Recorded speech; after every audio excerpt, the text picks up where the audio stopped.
From Studio C in the 511 Studios, located in the Brewery District in downtown Columbus, Ohio, this is Note to Future Me. Hi, I'm Brett Johnson, owner of Circle270 Media and your host for Note to Future Me podcast.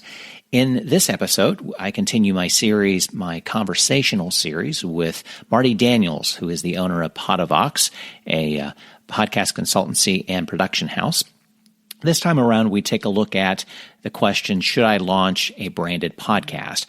Marty and I run into that question quite often from businesses, and I wanted to go over what he tells his clients, what I tell my clients. Of course, it's pretty much the same thing, but we do look at about 6 different things that we ask our clients before jumping in. And the 6 things we look at are define your audience, define your goals, focus on what makes your brand awesome, define your podcast voice, don't pitch your listeners, engage them, as well as the investment of looking at a branded podcast. Hopefully you enjoy the episode, learn a little bit, and thanks for taking notes with me. Well, recently, both Marty and I have been inundated with one question. We've talked to each other on the phone quite a bit about businesses asking us, should I launch a branded podcast? Yeah, of course. Of course. As if. Sure, maybe.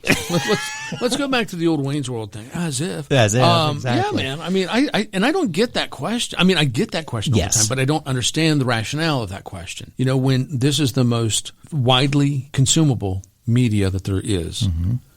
The ways that it can infiltrate a life and gain share of mind is just, do a podcast for sure. There's never been a more convenient time for your potential customer or your current customer to engage in your content, your asset. Sure. There's never been a time like this. Yeah. There's a client of mine who has 3 distinct audiences they want to talk to. They want to talk to investor, they want to talk to business owner, and they want to talk to subscriber. I have told them that they need to do a podcast specifically to talk to investors, period.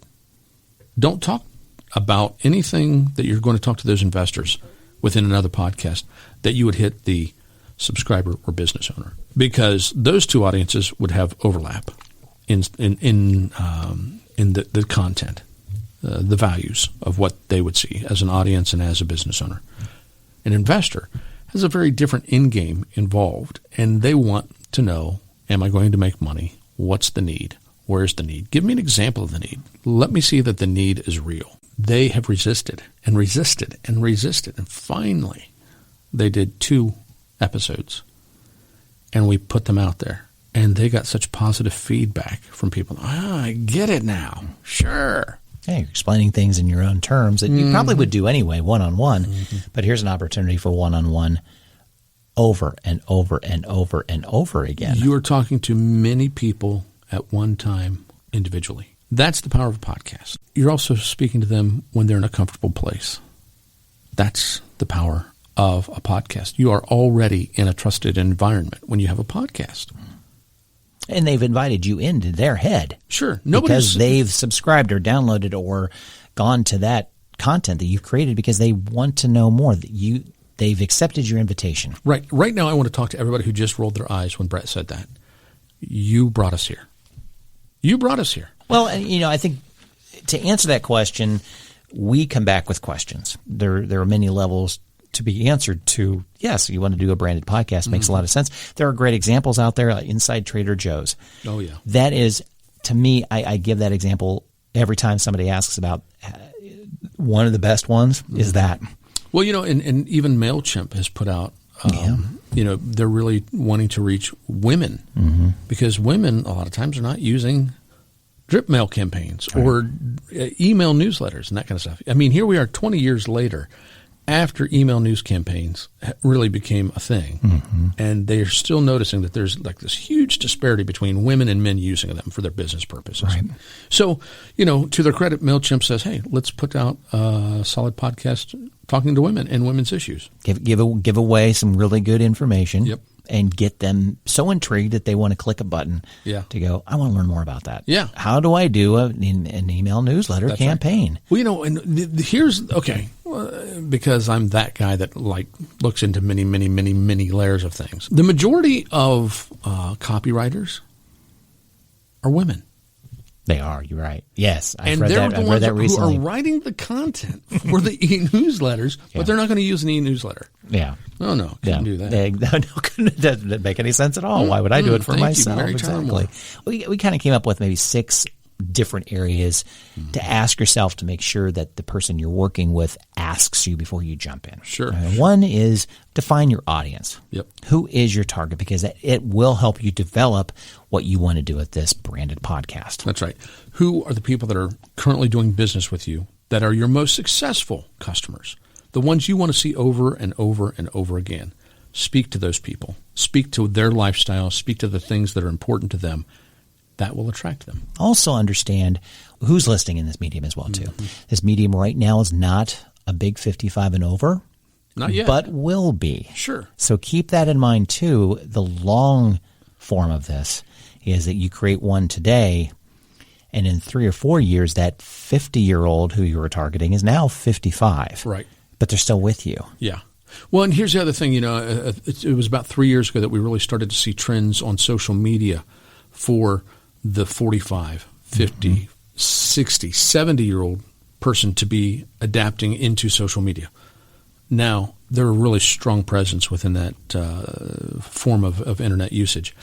And we're seeing the same thing happening, though, within podcasting. Podcasting just this year went mainstream, just this year. 51% of the United States, et cetera, males and women, females. Otherwise known as females. Females, right. I can just make that one sound real official there. But have decided that they're starting to listen to podcasts on a regular basis with any regularity. So, this is another trend that we can look at from our past and say, okay, digitally, people between these ages or after this age adapt a little bit slower, but they're going to get there. Define the goals. Yeah. Figure out what success is going to look like. Right. And we both agree success is not about the download numbers. Mm-mm. It's not about the immediacy of, well, no one talked about that episode. Well, You're right. We didn't create this episode to be talked about today, but we did have it created to be talked about next week and the week after and the week after because of all the support systems that are in. Podcasting is really unique in the fact that you can re-promote an episode as is necessary or as is advantageous. It may be that 6 months after you do a podcast, something will happen in culture that touches on what that podcast was addressing somehow, shape, or form. Brings it to the forefront. And you can say, oh, yeah, we were talking about that like 6 months ago, which shows that you are a leader in what you're doing. These are time-stamped. These are markers. You were a visionary 6 months ago, right on. Which is a huge amount of time. If 6 months is, now 10 years. Yeah, when it that's comes true. down to any kind of trend. But yes, what you put out there is going to live forever, and that's what it takes that mindset of what is the goal of the whole project. Sure, and the goal, is it to give you more customers? Is it more engagement? Is it brand awareness? There's all different types of results you can get from putting your message out. So focus on what makes your brand awesome. Exactly. Next point. That is exactly the next point. You're adding personality to your business. Yep. A blog does not do this. No. Video really doesn't do this either. I mean, it's its second cousin, I think. A video can do a pretty good job, but video has its own nuances that you need to be showing something. I'll give you a good example. I think a talking ahead is fine. It does seem to work, but why invest in so much in a video when you can do the same in a podcast that's a bit more portable? Back in 1992, I was on air in Columbus, and we were doing a promotion with a TV station. They're two different mediums, and people are a lot more camera savvy now than they were back in 1992. Sure. So, there's a lot more graciousness of handling the video aspect of it. But I am somebody that moves around a lot when I talk, and I get a lot of my energy from moving around when I talk. That's why you do great stand-up. Right? I suppose, yeah. Sure. Or I make them dizzy. Just overcome their will by passing out. Anyway, but I did a segment on a local news channel, and I noticed that I was moving around so much that it looked just absolutely bizarre. I thought, good God, that is not a good representation of what I want to be. And sure enough, the calls started coming in at the station, people mocking me, and it was not a fun time to be me. Does the guy have to go to the bathroom or something? Yeah. They're like, well, what was happening? Why were you moving around so much? I was like, well, that's what I usually do.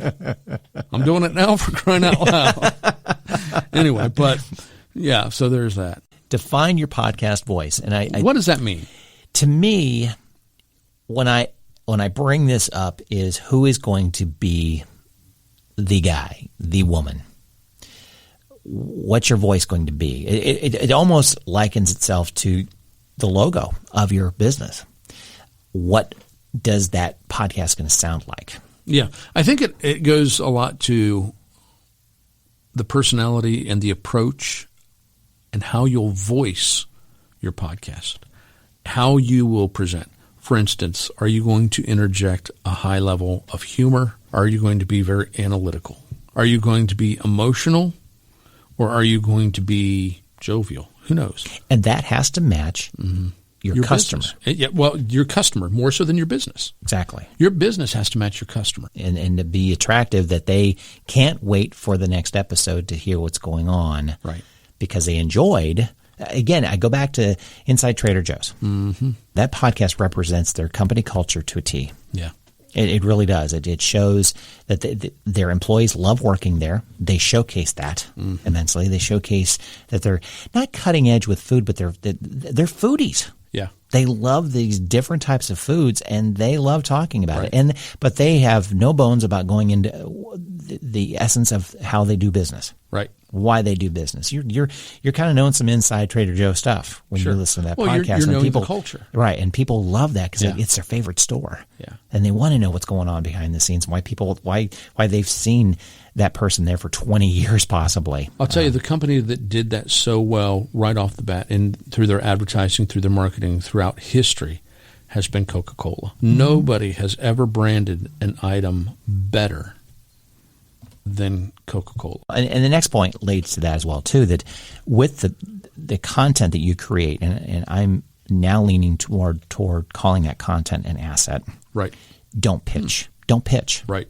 No. It's not a 25-minute, 20-minute, 60-minute commercial. It's not that. There has to be a value that you give to that listener. You've asked them to give you 20 minutes, however long your podcast is. You've asked them nicely to listen to you for that long. You better give them something worthwhile. Right. Every time, at the best that you can, of course. And you're not going to gain listeners by pitching them. I agree. I don't know that there's anything I would add to that. With anything in life, if you don't invest in yourself, it's not going to happen. Right. It holds your feet to the fire. Yeah. To say, okay, we're paying X, we're paying Y, we're doing this, we're doing that. We got to create. Let's do this. Let's have some fun. But if we don't pay somebody to take care of this, take care of that, take care of this, we probably won't get it done. And it's worth the investment. And where are we going to get it done? I mean, where are we going to do it? Like if we're not going to pay somebody, where are we going to find the time to do X, Y, Z? Mm-hmm. How are we going to gain that expertise?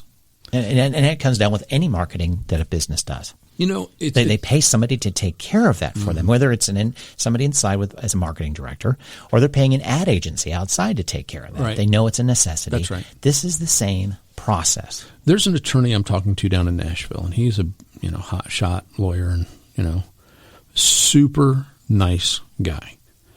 And I'm talking to him, and he's like, I'd love to do a podcast, but I don't have time. I said, that's not true. You don't have time to do a podcast the way everybody else does a podcast.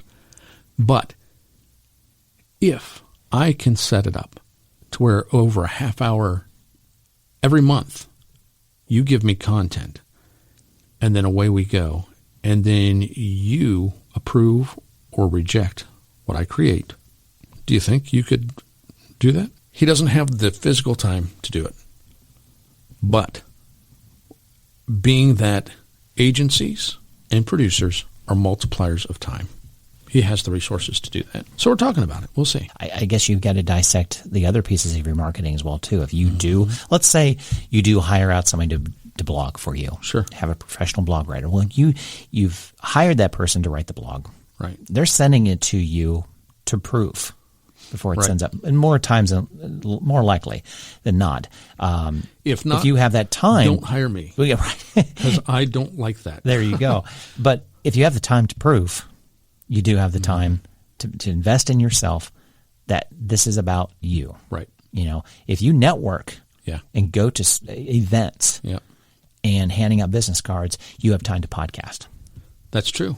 We see the only person that I've ever seen in my life that has absolutely no excuse. They should absolutely not be doing a podcast. There's only one. Jim Harbaugh should never have done a podcast because he's still got the same record as the last three coaches before he went to the U of M. Urban Meyer took care of business. Yeah. And now he has one. Now he has one. Now he has a podcast. Exactly. Exactly. OH. I-O. Okay. So I think those questions are what you right out of the chute, just answer them. And Sure. and that's those are the questions or what we pose to our clients that are thinking about it.